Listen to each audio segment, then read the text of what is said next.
Écoutez, Tirot Relaki traite première sikha sur Shlach. Au tout début de la paracha, Rashi pose la question de savoir pourquoi cette paracha elle a été superposée à la paracha précédente qui parle de l'épisode de Myriam qui parle mal sur Moshe Rabbeinu. Et Rashi y répond parce qu'elle elle a mal parlé, elle a parlé sur son frère et elle a été punie. Et eux, ces méchants-là, ils n'ont pas tiré une leçon de ça. Alors a priori, comme on a expliqué la semaine dernière, Rashi il explique rarement la superposition des parachiotes lors des parachiotes. Alors quand ici en plus on voit que les parachiotes suivent l'ordre chronologique, c'est encore plus étonnant. Pourquoi Rashi vient s'interroger sur l'ordre? Forcément que ça a un lien avec le sens simple du texte. Sinon Rashi n'aurait pas soulevé quelque chose qui paraît a priori normal. Le Rabbi pose encore d'autres questions sur Rashi lui-même. Pourquoi Rashi ne dit pas que Myriam elle a dit du Lachon Hara clairement? Rashi dit, elle a dit une diba. Diba ça veut dire une parole, mais ça peut être une parole positive, une parole négative.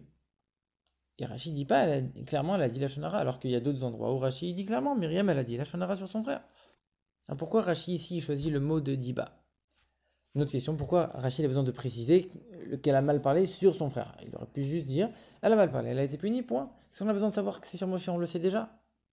Encore une autre question, Rachid aurait très bien pu dire, eux ils ont vu, ils n'ont pas tiré de leçon de ça. Pourquoi tu as besoin de dire eux, c'est méchant, ils ont vu? Ça veut dire eux, ils ont vu.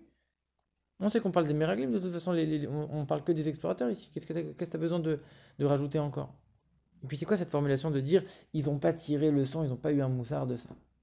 Et dernière question du Rabbi, c'est dans le titre du Rashi, Rashi il note Shlach Lecha Anashim. A priori, il est juste en train d'expliquer le mot Shlach, la paracha de Shlach. Qu'est-ce que ça a besoin de préciser dans le titre Lecha Anashim? T'es pas en train d'expliquer ces mots-là aussi. Comme on voit dans la paracha de la semaine dernière qu'on a expliqué, quand il veut dire la superposition de Bealotra avec Nasso, il cite uniquement le mot Bealotra. Il cite pas Bealotra et Tanerot. Alors pourquoi ici tu cites Shlach Lecha Anashim? Cite uniquement le premier mot, Shlach, on comprend très bien. Alors pour comprendre tout ça, le Rabbi il explique d'abord la vie du Ramban. Le Ramban il se pose une certaine question. Il se demande pourquoi la faute des Miraglim, la faute des explorateurs, elle était si grave. Pourquoi ils ont été punis si sévèrement finalement? Ils ont fait quoi de mal? On leur a demandé d'aller, de regarder comment il était le peuple, comment elle était la terre, et c'est exactement ce qu'ils ont fait. Ils sont venus, ils ont dit voilà, le peuple il est fort, la terre, la terre elle est remplie de villes qui sont hyper fortifiées, hyper dures. Ils ont juste fait ce qu'on leur a demandé. Alors il y en a qui vont dire oui, mais ils ont donné leur avis, ils ont dit on ne pourra pas monter, etc.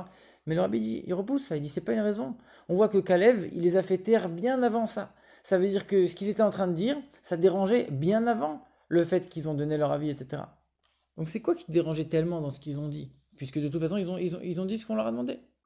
Encore plus que ça. Quand eux, ils viennent dire on ne pourra pas y arriver, en vérité, on peut même dire que c'est quelque chose de positif qu'ils sont en train de dire. On leur a demandé d'aller voir si physiquement, pour faire la guerre, les juifs seront capables ou pas. Eux, ils viennent, ils te disent regarde, naturellement, selon les lois de la nature, c'est pas possible. On va pas réussir. On n'a pas les capacités naturelles. Et même si tu me dis que tu vas avoir des miracles, alors, même avec des miracles, ça va être quand même vachement dur. Et c'est pour ça qu'il y a un avis qui dit, quand ils ont parlé contre Dieu, ils ont dit que c'est Dieu qui pourra pas réussir, etc. Sous-entendu, même avec des miracles, on pourra pas réussir, c'est trop dur. Et on voit que Kalev, il les a pas tellement contredits. Kalev, quand il vient, il dit, mais même si Dieu nous demande de monter au ciel, on va monter au ciel. Sous-entendu, bah, c'est impossible, mais on va quand même réussir. Donc, Kalev, il reconnaît que c'est impossible.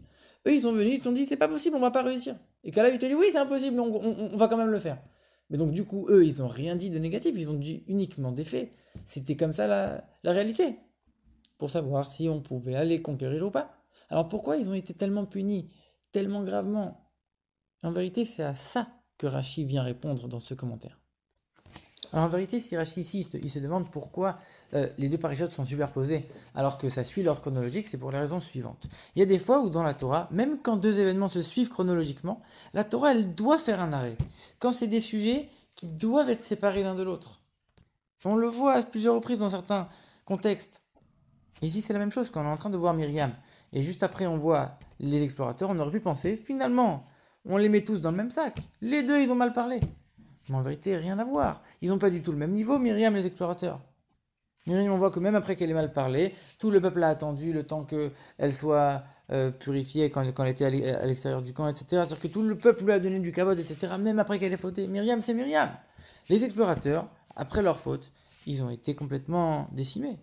Et à cause d'eux, il y a toute la génération qui est restée dans le désert. Tous les 40 ans, c'est à cause d'eux finalement. Donc on voit que les conséquences n'ont rien à voir. On ne peut pas mettre Myriam et les explorateurs sur le même pied d'égalité. Alors, en vérité, quand on dit comme ça, on aurait pu penser, en vérité, les explorateurs, ils n'ont pas fait exprès, ils ont pas fait attention, comment ils ont parlé, etc. Mais bon, comme eux, ils parlaient à tout l'ensemble du peuple, ça a eu une conséquence beaucoup plus grande. Myriam, elle parlait que d'un seul individu, donc il n'y a pas eu de conséquence, mais finalement, les deux, c'est la même chose. Mais pas du tout, pas du tout. Et c'est pour ça que Rashi, il souligne, dans son titre, il dit Shlach lecha anashim, des hommes, pour montrer des hommes importants, pour souligner la question là encore plus forte. C'est des hommes importants, on aurait pu croire, etc. Ils ont été envoyés par Moshe, c'est une grandeur extraordinaire. On aurait pu croire qu'eux aussi, ils ont cette grandeur de Myriam. Et pour empêcher de penser une chose pareille, la Torah, elle aurait dû faire une séparation. Et c'est ça la question de Rashi. Pourquoi il n'y a pas de séparation ici? Pourquoi ça se suit? On aurait dû faire une séparation entre ces deux sujets. Pour pas mélanger, pour pas mettre les deux dans le même sac, ça n'a rien à voir. Et Rashi répond en disant, eux, ils ont vu, ils n'ont pas tiré de leçon. Pour dire, en vérité, leur faute elle est encore plus grande. Ils ont vu Myriam, et malgré tout, ils n'ont pas tiré de leçon. On souligne encore plus leur faute. Et d'un autre côté, s'ils doivent prendre une leçon, ça veut dire que c'était la même faute. Donc on aurait pu encore penser que c'est la même faute. Rachid vient de souligner, eux, c'est des méchants. Il ne dit pas c'est eux qui ont vu. Eux, c'est méchants, ils ont vu. Sous-entendu, ne compare pas avec Myriam, ça n'a rien à voir. Alors maintenant, on peut se poser la question, comme on a dit, pourquoi Rachid, il emploie le mot diba. Au lieu de dire la shonara, il dit diba. Elle a fait une parole, qui peut être mauvaise ou bonne, et eux aussi, ils ont fauté par la parole, par des discussions, par un peu trop parler. En vérité, elle était où la faute de Myriam? Myriam, elle a juste dit la vérité, elle aussi. Moshe, il a divorcé de sa femme. Myriam, elle cherchait pas à le dénigrer, elle a juste pas compris qu'est-ce qui s'est passé, pourquoi il a divorcé, alors que lui, il est prophète, nous aussi on est prophète, on n'a pas eu de problème. Elle n'a pas cherché à le dénigrer, mais elle a trop parlé. Elle commence à parler de Moshe, et Moshe, il a divorcé, et Moshe pour ça, et pour ci, et pour ça, et automatiquement, de fil en aiguille, elle en arrivait à mal parler. Automatiquement, en vérité, si elle avait une question, elle aurait dû aller le voir en privé, et discuter avec Moshe. Pourquoi elle a parlé comme ça? C'est ça qu'on lui reproche. En vérité, eux aussi, les Meraglim, ils ont fait cette erreur-là.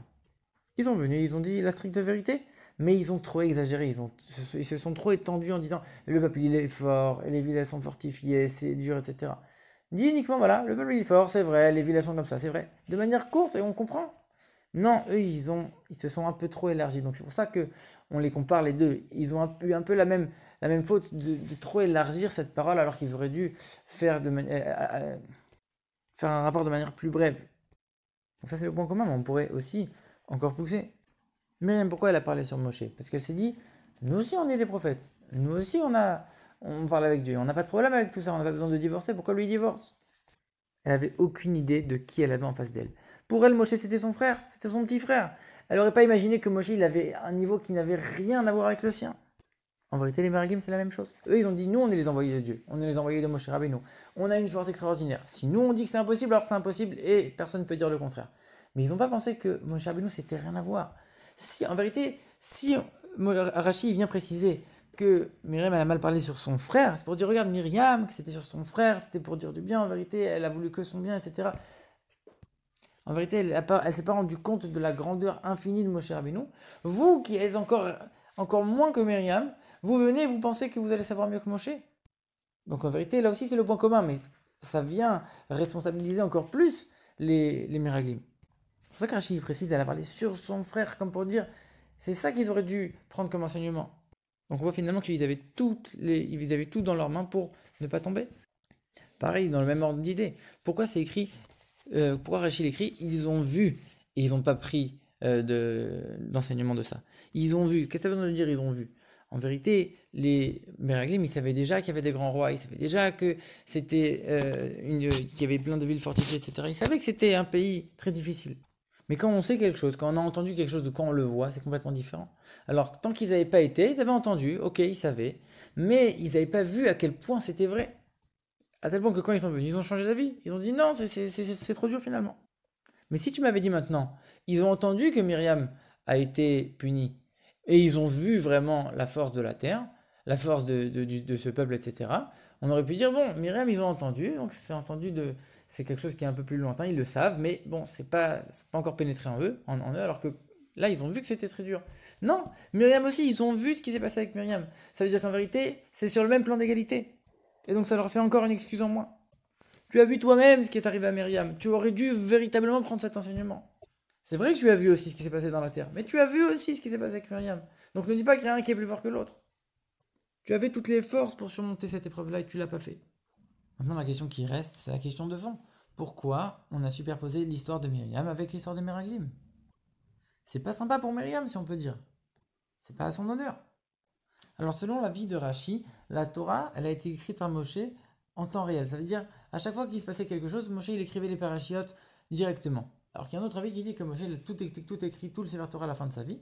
Et donc selon cet avis de Rashi, lui il vient, il y a l'histoire de Myriam, il écrit l'histoire de Myriam, et le lendemain il y a l'histoire de Meraglim, il écrit l'histoire de Meraglim.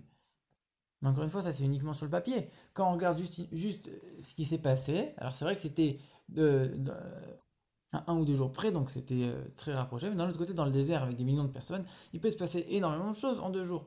Donc finalement, Myriam, elle n'a pas eu cet affront-là. On a eu le temps d'oublier ce qui s'est passé avec Myriam jusqu'à ce qu'on arrive à l'histoire des Meraglim. Et on a monté le Mishkan, on l'a démonté, etc. Il y a eu des sacrifices, ouais, il y a eu le temps d'oublier un petit peu. Mais concrètement, nous, quand on lit la Torah, c'est à nos yeux, c'est superposé. Alors est-ce qu'on va dire que Myriam, elle est venue uniquement pour que les explorateurs ils aient un peu une leçon? Alors en vérité, on sait que la Gemara elle dit comment c'est possible que toi tu vas transgresser une petite faute pour empêcher une grosse punition de ton ami? La Gemara parle de quoi là-bas? Quand ton ami il a déjà fait le début de la faute, par exemple, il a mis le pain, c'était un pain qui était collé contre le four pendant Shabbat. Toi tu vas venir, tu vas décoller ce pain. Donc c'est interdit, mais c'est beaucoup moins grave que ce que lui il a fait. Mais lui il a déjà fait l'action interdite. Toi tu viens, est-ce que maintenant toi tu vas faire une petite interdiction pour l'empêcher une grosse punition? Et ça la Gemara elle dit non. Mais quand ton prochain n'a pas encore fait la mauvaise chose, alors à ce moment-là, ça vaut peut-être la peine que toi tu vas avoir un petit manquement. Tu vas pas être parfait dans ton service de Dieu, mais pour éviter à ton prochain de faire une grosse faute. Donc on peut dire quelque part que c'est un peu ça que la Torah elle a fait. Elle a mis Myriam à côté des Meraglim pour dire on aurait essayé de faire en sorte que les Meraglim ne votent pas. On leur a mis Myriam à côté. On a un peu sali Myriam si on peut dire, mais pour essayer de eux leur éviter le pire. Et malgré tout, ils n'ont pas tenu. Et c'est ça que Rachid dit, ils n'ont pas pris le moussard, ils n'ont pas pris l'enseignement. Ici on voit l'importance de parfois se sacrifier un petit peu, sacrifier un peu son spirituel, se salir un petit peu, mettre un peu la perfection de son service de Dieu de côté pour faire mériter les autres juifs.